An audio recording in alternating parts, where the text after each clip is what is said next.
Kutoka chumba cha uchambuzi wa soka SME Sporting, huu ni mkiki wa soka, nami Nurdin Chapu. Wikendi inafunguliwa kule Pwani, ambapo vinara wa ligi Kibera Soka waliokuwa na pointi 23 watakuwa wageni wa Mombasa Stars. Kibera Soka wanajua kuwa ushindi hapa ni lazima ili kulinda uongozi wao, kwani tayari wana faida ya mabao 12 ya kufunga. Hata hivyo, Mombasa Stars wakiwa nyumbani wanakuwa wagumu, huku wakiwa wamejikusanyia ushindi mara 4 msimu huu, huku Embu Dumen Orange wanashuka dimbani wakiwa na mzigo mzito. Wako mkiani mwa jedwali wakiwa na pointi 3 pekee na hawajashinda mchezo wowote msimu huu. Wanakutana na Sango Sportif waliokuwa nafasi ya 13. Kwa Dumen Orange, huu ni mchezo wa kutafuta heshima na kuanza safari ya kujinasua kwenye shimo la kushuka daraja. Kariobangi Legends Youth dhidi ya Ishiara. Mchezo utaweza kuchezwa Kariobangi North Primary mwendo wa saa 9 jioni. Mechi inaweza kubadilisha sura ya kilele cha ligi. Kariobangi Legends ambao hawajapoteza mchezo hata mmoja msimu huu wanawakaribisha Ishiara.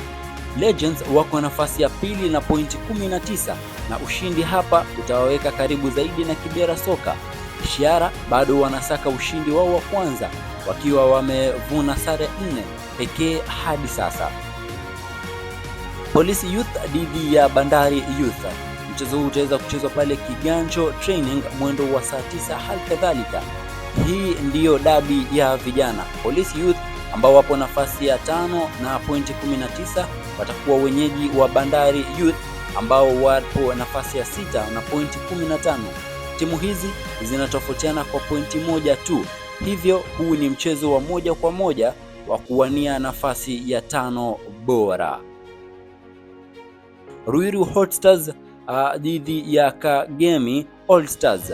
Mchezo huu utaweza kuchezwa pale Ruiru Stadium mwendo wa saa 9 pia. Kule Ruiru, Kagemi All Stars walioko nafasi ya 3 watalazimika kutumia uzoefu wao dhidi ya wenyeji Ruiru Hot Stars. Kagemi wana pointi 17 huku Ruiru wakiwa na pointi 15. Huu ni mchezo wa mbinu kali ambapo ushindi wa Ruiru utawafanya walingane pointi na Kagemi. Mchuano mwingine mkali ni kati ya Dynamo na Marafiki. Marafiki wanashikilia nafasi ya 4 kwa pointi 16 huku Dynamo wakiwa nafasi ya 7 kwa pointi 15. Hii ni vita ya timu zinazotaka kujiimarisha kwenye kundi la juu la msimamo. Kule Githunguri, Segera wanashuka dimbani wakiwa na presha kubwa. Wako nafasi ya 14 wakiwa na pointi 9 pekee. Wanahitaji ushindi dhidi ya Githunguri Seniors ambao pia nafasi ya 9 ili kujiondoa kwenye eneo la hatari la kushuka daraja. Kumalizia ratiba ya raundi hii, Dandora Youth watawakaribisha Kenya Navy. Navy wana ulinzi imara ulioruhusu mabao 7 pekee msimu huu, wakati Dandora Youth wakijaribu kurekebisha tofauti yao ya mabao ilikuwa hasi ya 7. Huo ndio mkiki wa Zone B wikendi hii. Je, Kibera Soka wataendelea kutawala au Kariobangi Legends watapindua meza?